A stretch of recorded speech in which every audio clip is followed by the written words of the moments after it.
Hello, you wonderful people. Welcome to the channel. Thanks for coming back. I hope everyone's had a great week and is having a lovely weekend. At least it's a weekend right now while I'm recording. After I finish up with this, I am back to work on Golgotha 5, and then a little gaming tonight, maybe, if I'm lucky. Who knows? If you are not watching Mauler, I highly recommend that you do. He is a YouTube content guy. He is amazing. And I have actually gotten a lot of really good insight and material from his videos. I will put a link into Mauler's 2 pages. He does his main page, which is commentaries and reviews on movies, mostly movies. But then he also does a secondary channel, which they do something called EFAP, which is every frame a pause. And it's basically where they go through, him and a panel kind of go through and just dissect movies and TV shows, and with a very critical eye. And one of the things that I really have come to respect and enjoy a great deal from Mauler is he has an opinion, but a lot of what he's doing is just saying, okay, well, this happened in the movie, and then this happened in the movie, and then this happened in the movie. And logically, if this happened, then this should have happened. And since it didn't, why? He just analyzes things, and he does a great job of it. And he's also a writer himself. I believe he has, or it may have just finished up. He had a GoFundMe for a short film I think they were doing.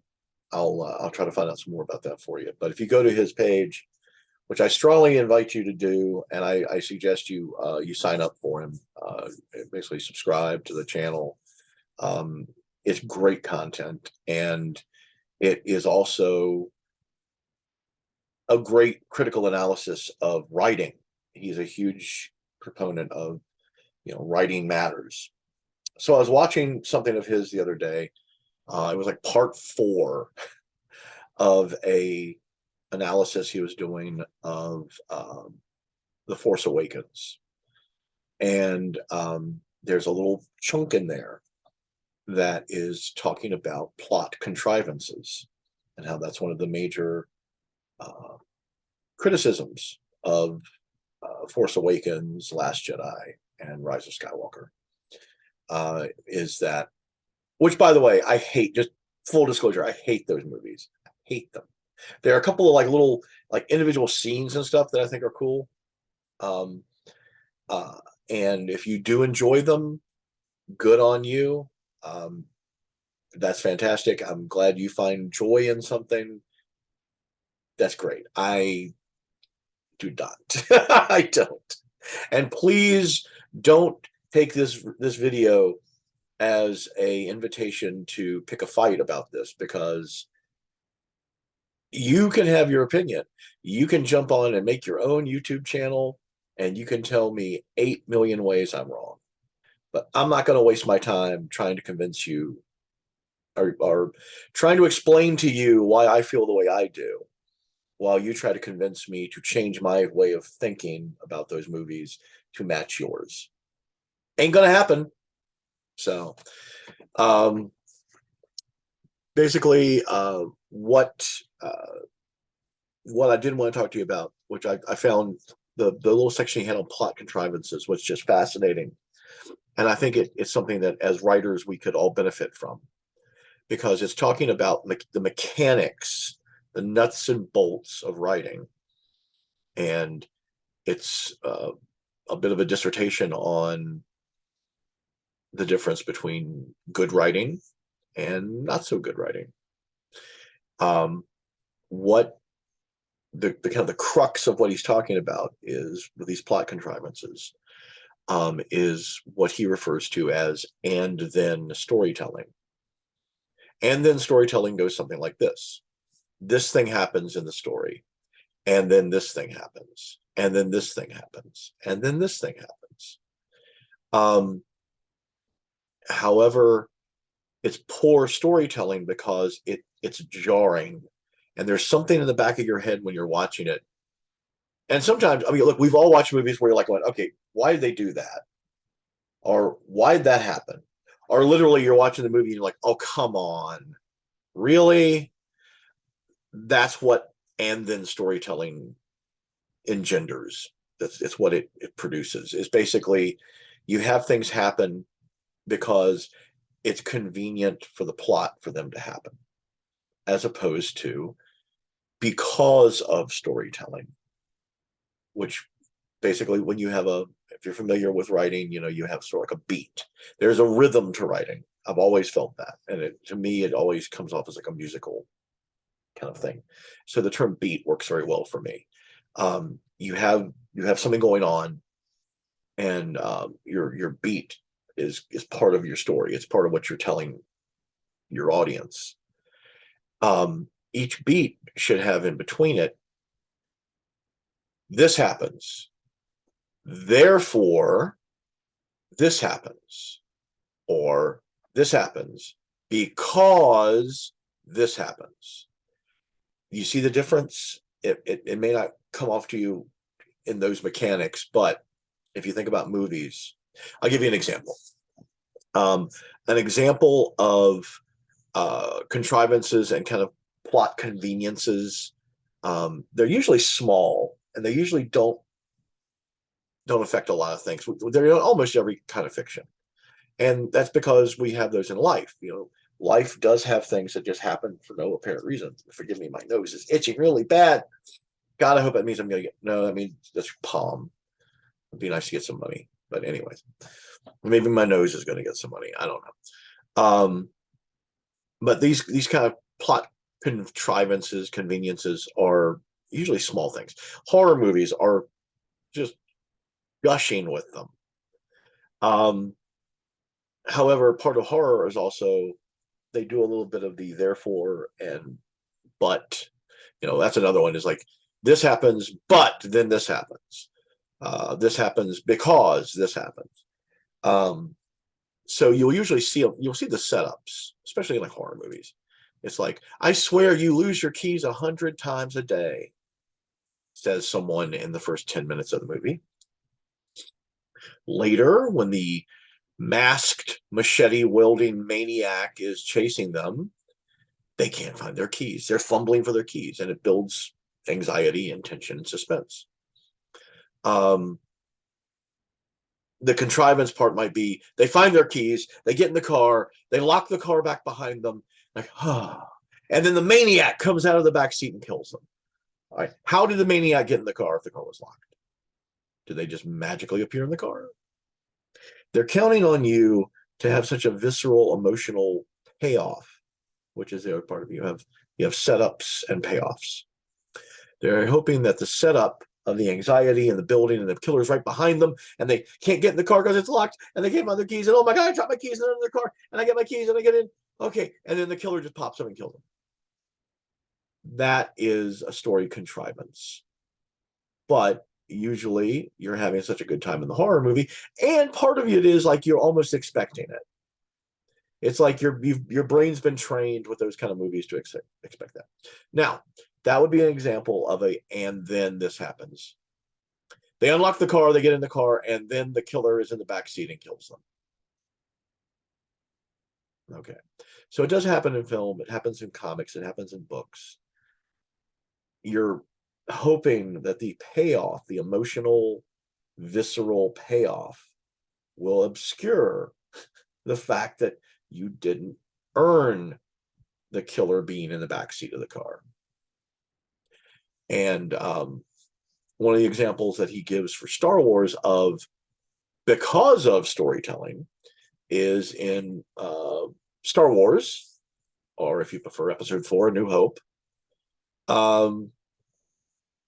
Grand Moff Tarkin, played by Peter Cushing, and oh God, he's so good. Fun fact, I just found it recently. He actually auditioned for Obi-Wan's part. Can you imagine how weird, how different that movie would have been with Peter Cushing as Obi-Wan?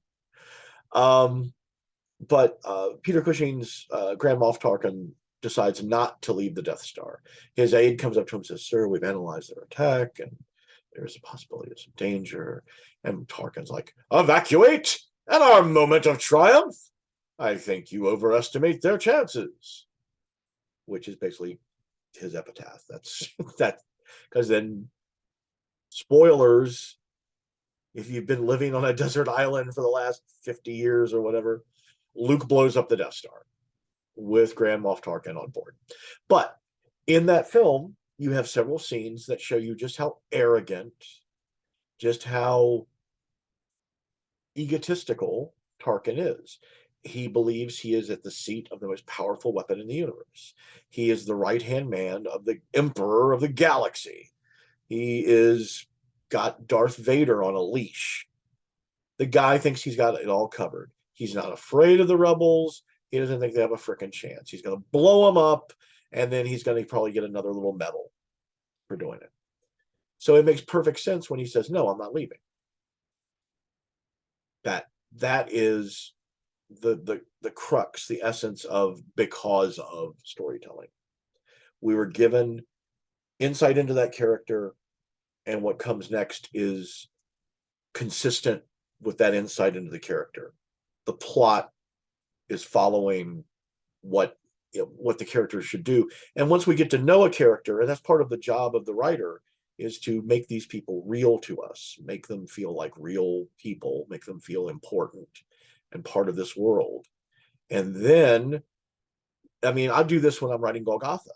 I know those characters so well, I know what they'll do and what they won't do. And sometimes I'll write. I actually, and this happened with Shotgun Arcana, and thank goodness I had a great editor, Greg Cox, represent, to slap me around a little bit and go, hey, look what you're doing. I had something happen in the book that didn't make any sense.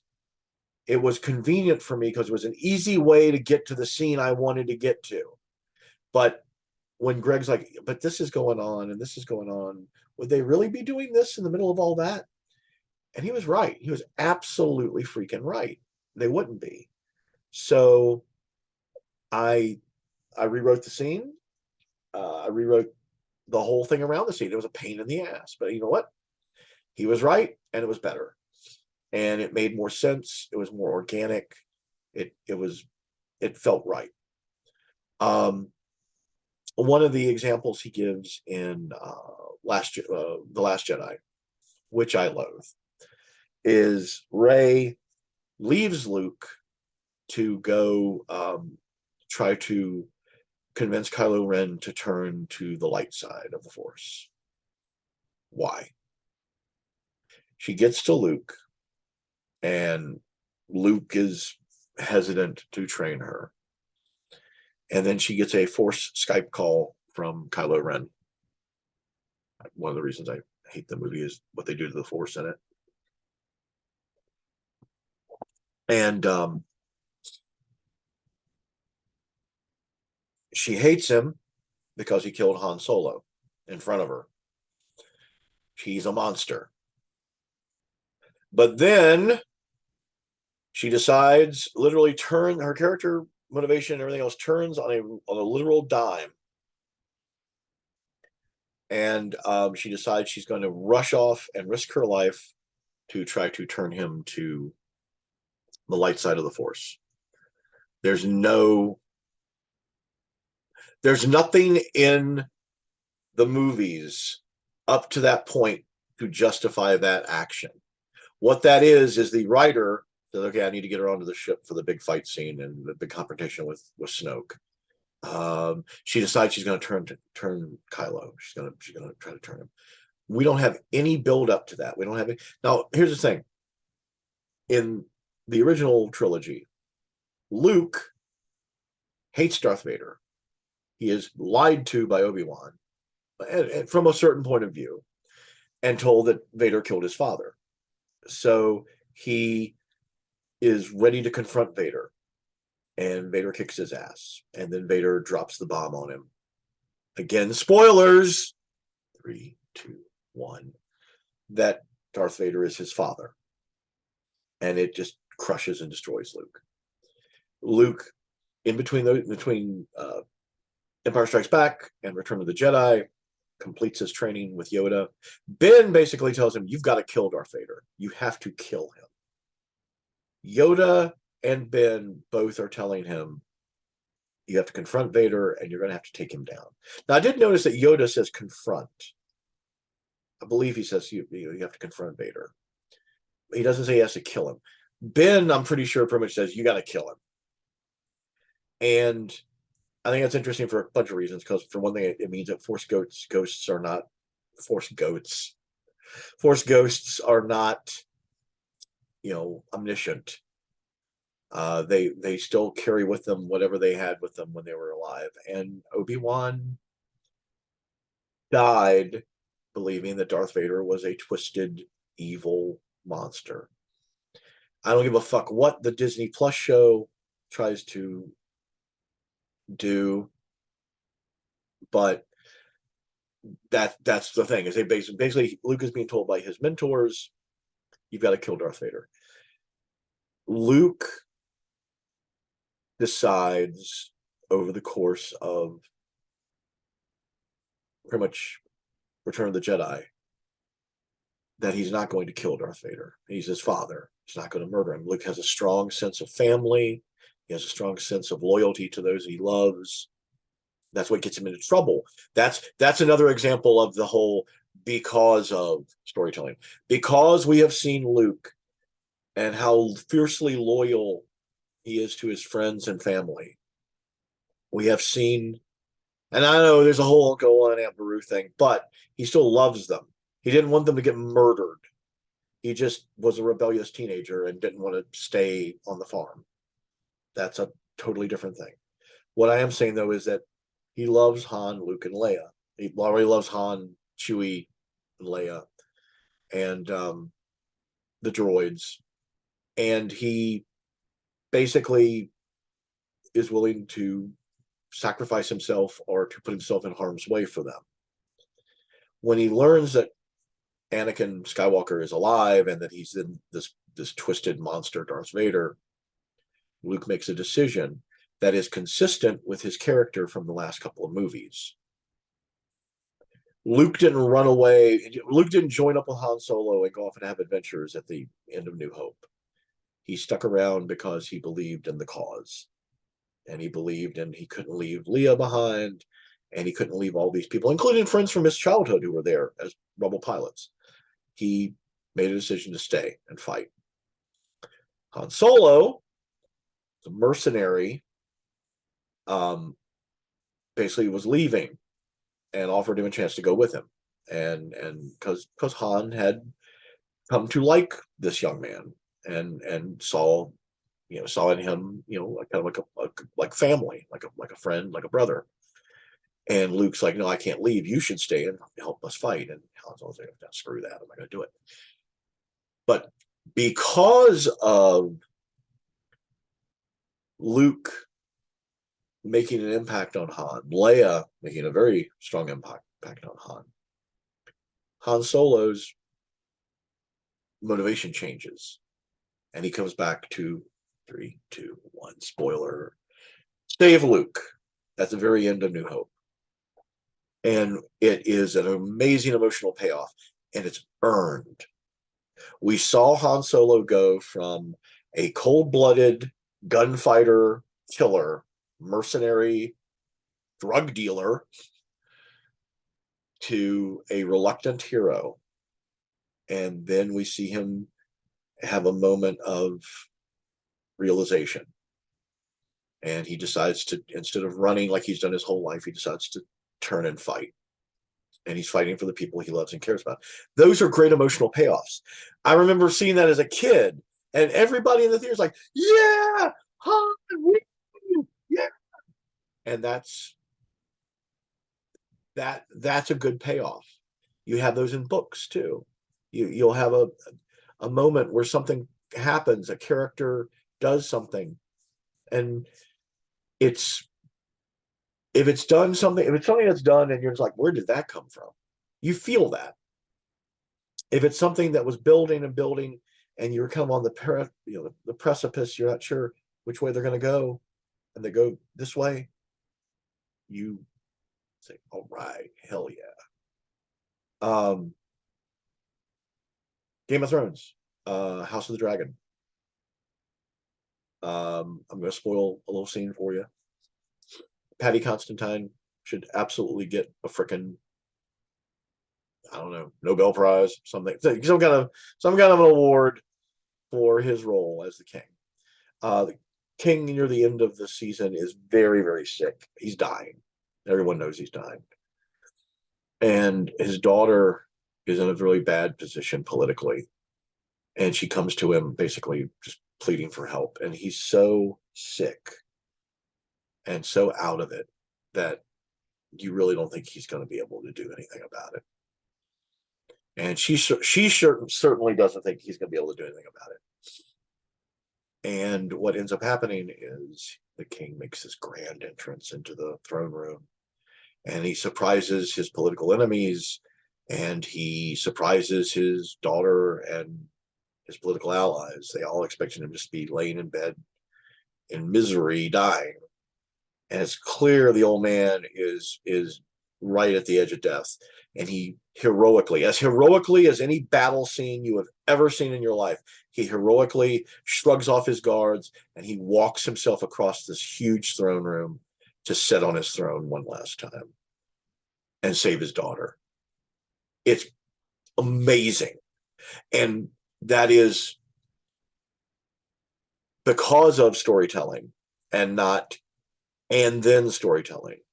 Because the king leaves his deathbed and comes to the throne room and sits upon his throne to pronounce judgment one last time.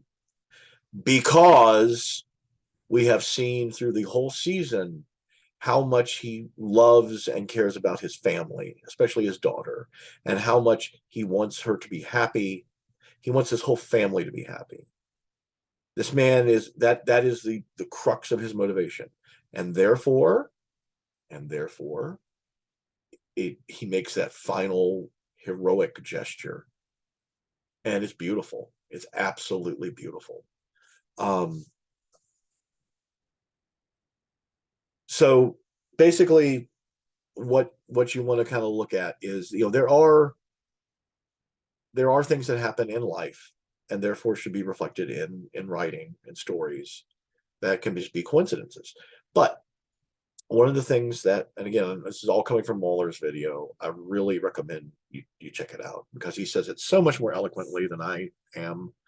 And it's a pleasure to watch and listen to. You have to forgive me, I need my coffee. So when you do have a contrivance or something like that pop up in your story, those things do happen, but they're usually small. And one of the things that he suggests is you use it as sort of a jumping off point. You use it to initiate an incident. Two people meet up in a hospital waiting room. He gives this as an example. It's from the TV show Fargo, which I never saw. But basically, these two characters meet up in this emergency room. They happen to be sitting next to each other in the emergency room. From that contrivance, because it is a contrivance, they both got injured in different ways. They would have had to have had their injuries around the same time. They would have had to have had them geographically close enough to come to the same hospital. And then there would have to be the sheer luck occurrence of them sitting next to each other. That's a bunch of contrivances. However, it's used as the jumping off point for the rest of the show. So if you're going to use a contrivance to like incite an incident, that's one thing. But just using contrivances constantly to move your story ahead because it's easy, that's shitty writing. It's poor writing. Now, am I saying I have never done that and will probably never do that in the future? No. Every writer is going to do it sometimes. But what Mauler kind of posits is that good writing involves a lot of hard work, a lot of mental acrobatics. And good writing, a good story, a good plot is where nothing else could happen because of what your story has told the reader, or if you're doing a screenplay, the viewer, about the world and the characters. You've introduced them, you've made them consistent. There is a consistency in their behavior. Like I said, when I'm doing Golgotha stories, I know how Mutt's going to react. I know how John Highfather is going to react. I know how Jim's going to react. I know how Maud is going to react. And that gives you an anchor point. I think one of the reasons that series can get so kind of old is because you come to know these characters so well that you just kind of go, well, I know he's going to do this, and basically the trick becomes to stay true to that character and their motivation, stay true to the world and your world building, but still surprise your reader. And that's the fun part. That's a delight, actually. The What you build with your character, the motivations you build, the interactions with other characters that you build. I know that John Highfather and Mutt are best friends. They're like brothers. And I know that either one of them would die for the other. And they also love each other enough to tell each other hard truths when they need to hear them. And that gives me a strong foundation. The book I'm writing right now, Golgotha 5, starts out with John and Mutt together. And there is a reason for John to go off on his own. And Mutt wants to go with him. Mutt insists on it. And I had to rewrite the scene several times because Mutt kept talking me out of why he should leave. And I finally had to come up with a motivation and a reason that Mutt would appreciate and understand and respect. Because he respects John. He doesn't respect a lot of people, but the people he does respect, he listens to. And it made my story better because I had to wrestle with that. I couldn't just be like, if I was just doing and then John says he has to leave and go on his own. And then Mutt says, okay. And then they go their separate ways. That makes no fucking sense. And it's a betrayal of everything that came before it. One of the reasons I hate The Last Jedi there is that, well, actually all the Disney trilogy is they went out of their way to completely disregard everything that went before them. And I'm not talking about, I'm not some nostalgia hound. I don't need everything to be exactly the same. I like new stuff.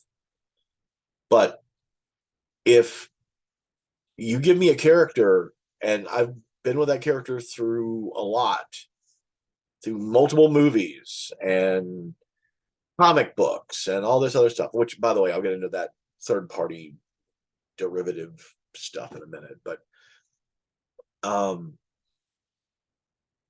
I know that character. And then you give me a character that looks like that character, but doesn't act like that character. That causes a real dissonance. It causes like a real break in the immersion into your world. And you damn well better give me an explanation for why that is. And you better give me a good one. And the trilogy like, hey, we gotta go, we gotta move. Cha cha cha. We're blowing shit up. We're finding things. We're running. There's music. There's blasters. We don't have time for all that talking crap. Well, that talking crap is what makes the story real to people. That talking crap is what will allow you to forgive and forget when your plot is ridiculous or doesn't make any sense. Characterization and consistency in characterization, creativity married to consistency. is connective tissue. It's what holds your story together. And what happens when you don't have that connective tissue is you're just building things. You're building stuff on sand, and it's just going to eventually cave in and collapse. And your viewers, your readers are going to be like, whatever. I don't know. I just none of it makes any sense. This doesn't seem like the characters I'm familiar with. And it's not just the old like legacy characters; it's the new characters too. Um, One of the things I did like the new characters in the way they were introduced in Force Awakens. I saw a lot of potential in them. But here's an interesting thing. Oscar Isaac basically was supposed to die in Force Awakens. They were going to kill him off. And he asked if they could please not kill him off because he was a big fan of the movies. And also apparently the last 3 or 4 roles he'd been like all Sean Bean and gotten killed in the first act, like everything he'd done. So they said, okay, sure, we'll keep writing you in. And they plugged him back into their script without fixing how just having this character still be alive. It created a whole bunch of like contrivances that they would try to wave away with like one sentence, one line of dialogue would be, oh, that, and that's the problem with this type of writing, is it's easy and it fixes things and you can just bop on to that thing that you really want to get to. But you need to do the hard work. You need to make sure the plot is solid. You need to make sure you stay true to your characters. If they're changing their motivation, you need to show us. Game of Thrones, season 8, yuck. If they had foreshadowed Dany's spoilers, okay, here's the thing. I'm going to spoil the shit out of things all the time for you. So I'll try to say spoilers if I think about it, but it's me. So, but anyway, so apologize. Sorry, spoilers. Dany goes mad at the end of Game of Thrones season 8. So mad she incinerates thousands of innocent people, women, children, puppies. There is the only real thing they give us to foreshadow this is, oh, she's Targaryen, and the Targaryens have a history of inbreeding and instability, mental instability. That's it. So the character we followed through all these journeys, all these trials and tribulations across 2 continents, across over 8 years of watching, is just taken away from us. And then storytelling. And it leaves a very bad taste in the mouth of the reader and in the taste of the mouth of the viewer. If they had started around season 4 to show little, why'd you do that? It was weird. What was that? Basically, little hints of her mental instability built up over time. Then the sudden change in her character would not be quite such a sudden change. It would be a surprise to the characters in the story, maybe not even to them, because someone like Tyrion is a very observant fellow, and he probably would have been like, well, something's up with her. I can smell the crazy on her. But we didn't get that. We got character being a certain way, character being a certain way, character being a certain way, crazy. Homicidally, genocidally, megalomaniacally crazy. Boom. Doesn't work. It's shitty storytelling. And I hate to say it, but it seems to be one of the hallmarks of a lot of modern entertainment. I'm sure you've all read books like that. I'm sure you've all seen TV shows like that, where something just happens and you're like, okay. They'll usually try to bracket it with a joke, or they'll try to bracket it with something really big and emotional. But it doesn't feel It doesn't ring true. Spoiler: when Kylo murders his father, we have this couple of moments of dialogue where it's like, I'm fighting so hard, I know what I need to do, but I don't know if I can do it or not. He's talking about feeling a pull to the light side and all this other stuff, but we don't see it. We get a few lines about it, almost like here's a crumb.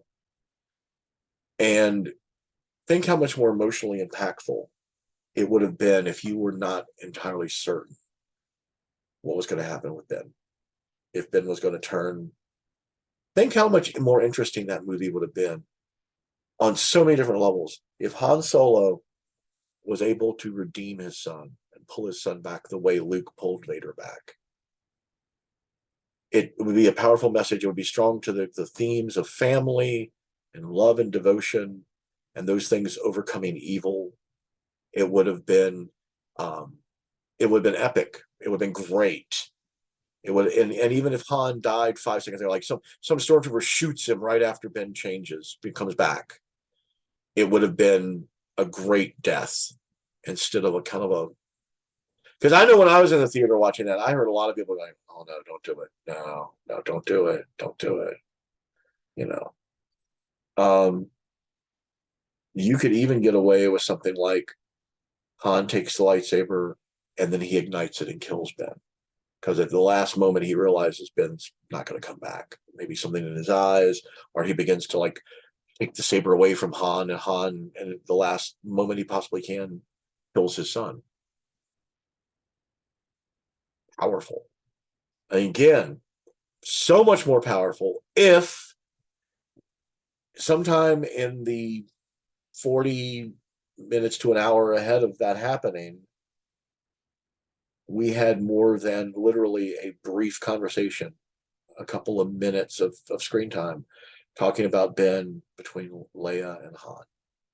If we knew more about it, but it was fucking mystery box. It was, oh, we're gonna just, you don't know what happens. That's gonna keep you, keep you coming.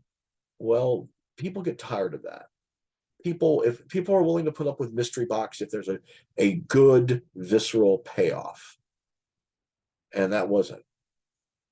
It wasn't. They spent the next couple of movies trying to figure out what the hell Kylo Ren was or wasn't, and it was just a mess. They did not build a good, strong foundation for that character, and because they were too busy blowing shit up. So, and those are payoffs. That's a you have a beat, you have like a setup and a payoff. Action scenes are payoffs, but if you think about it, they mean so much more if you actually give a damn about the people involved in the payoff. If you care about those characters, if you know what they're sacrificing, if you know why they're sacrificing, I mean, Spider-Man No Way Home, again, spoiling, we get a really cool bit of discussion between the Spider-Men about their differences in the worlds they came from. And we find out that Andrew Garfield's Spider-Man lost his Mary Jane. And he actually his Gwen. It was Gwen Stacy. He lost his Gwen Stacy. And how much he regrets that moment and how much it changed him. So then when he actually gets to save Mary Jane in the finale, in the middle of this huge battle, people were cheering. That's an emotional payoff. That's paying off what you put before, what you built before. I feel like I'm beating a dead horse, so I probably ought to wrap this thing up. But basically, I would highly recommend you check out Mauler's video about it, and all his other stuff too. He's got just really great stuff, and he doesn't just critique things and like just burn them down. He really goes into, this is why I have a problem with this, and this is why this seems illogical or inconsistent. And he's absolutely worth your time, and enjoy his work immensely. So let me see if there's anything else here. Oh, third party stuff. If your story, let's say, well, let's just stick with the Star Wars stuff. If your plot in your Star Wars movie requires someone to read a couple of books or comics or audio book or some other thing, some derivative third party thing, it's a shitty story. I'm sorry. Yeah, you've got. I mean, there's so much stuff. It's such a huge universe. We have to cram on. No, you find a way. I'm on my fifth book in the Golgotha series. I try as hard as I possibly can to make each book stand alone, so someone can just grab the third book or the fourth book and just jump in. And it gets harder every book because there's so much backstory, and I have to kind of pick and choose what I put in there, so I'm not weighing the current work down with all this past, not dragging chains, but at the same time, I'm giving the current reader what they need to understand motivations and so forth. That's not easy. And I'm sorry, if you're getting paid millions of dollars, probably at least hundreds of thousands of dollars to write a script for a blockbuster IP, take the fucking time and do it. Don't go like, oh, well, we'll explain where Luke's lightsaber came from in another book. Or we'll explain what the Knights of Ren are in another book. No. You know what that is? That's a fucking cash grab, is what that is. That's like putting a red arm on C3PO so you can sell a C3PO toy with a red arm. It's. Oh, and there's a comic. There's a comic story that explains why C3PO has a red arm. Write a good fucking story and make it complete, make it whole unto itself. And series are terrible about this too. When I read a book, I want to be able to read a complete story unto itself. I do not want, now you can have, I love cliffhangers. I put cliffhangers in almost all my books, but you know what? The story that came before it is resolved. I just say, hey, here's some dangling plot threads that maybe we'll come back to if we get another book. It's a different thing. And it's just, they made the Knights of Ren out to be these badasses, these, this like villain group that were supposed to be very threatening and creepy and everything else, and they get nothing. They get fucking nothing.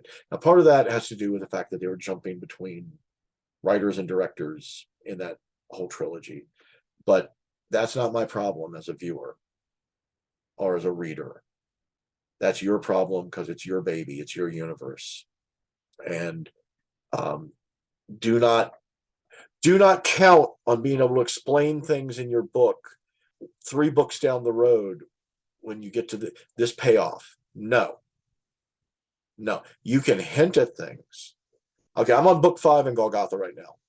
This book finally explains some of what's going on with John Highfather, the man who cannot die. And after 4 books of, is it real or is he just stupid lucky and he's just playing off of his reputation? It comes to a place for the readers and the folks in the world are like, okay, this is a real thing. Why? And now I'm explaining it. However, you have to try to keep the elements of your character. Characters develop over time and they can develop over books, but don't count on having a 4th or a 5th book to explain something in. When I finished up Six Gun Tarot, I never knew if there'd be another book or not. And I was happy with how it was resolved.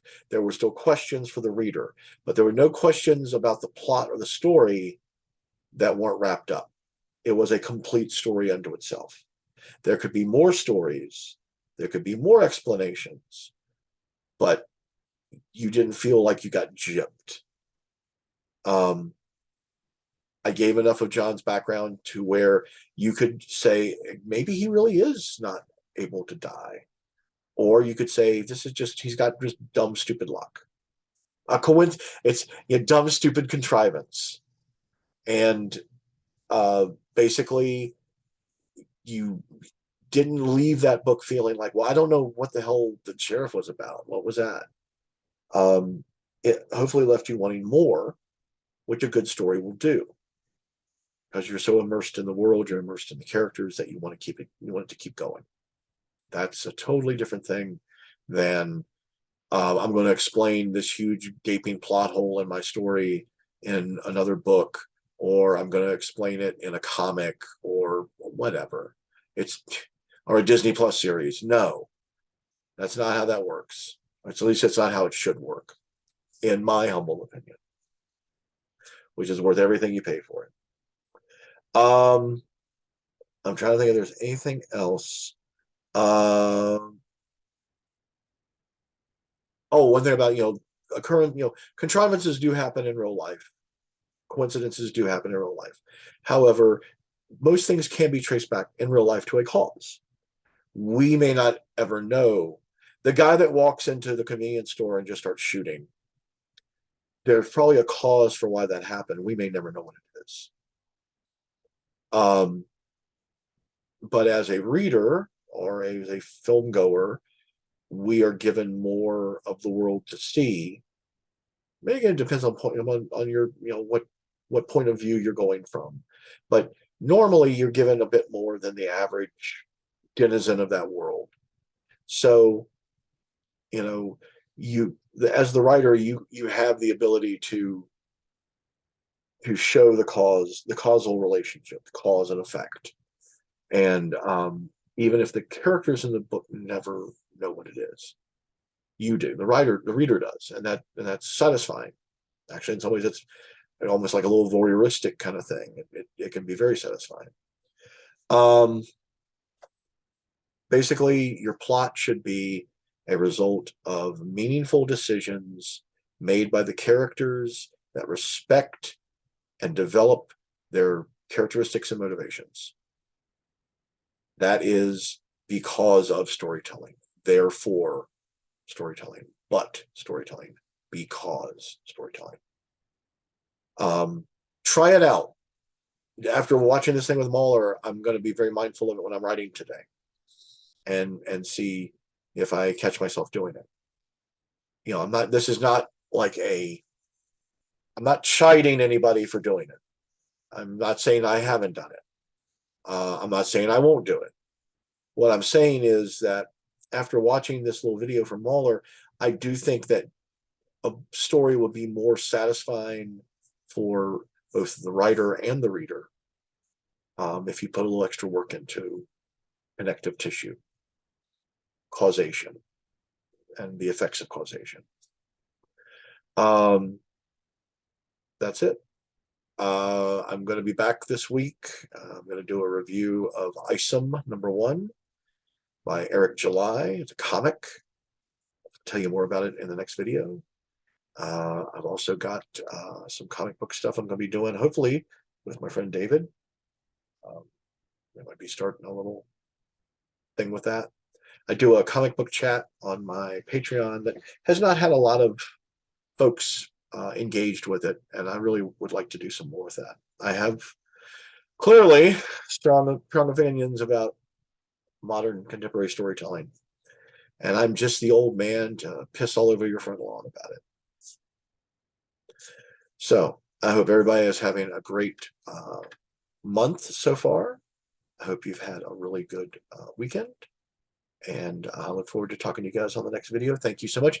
Like and subscribe to the channel. If you like the video, subscribe to the channel. Please click on the little bell for notifications. I will give you the links to Mauler's stuff in the video description, and I will, of course, put my Patreon in there. Please consider joining my Patreon. It helps me do videos. It helps me write books. It helps me just get on with my life. And I am very grateful and very appreciative of it. Don't want you guys to think I'm not. So anyways, have a great day, and I will catch you on the next video.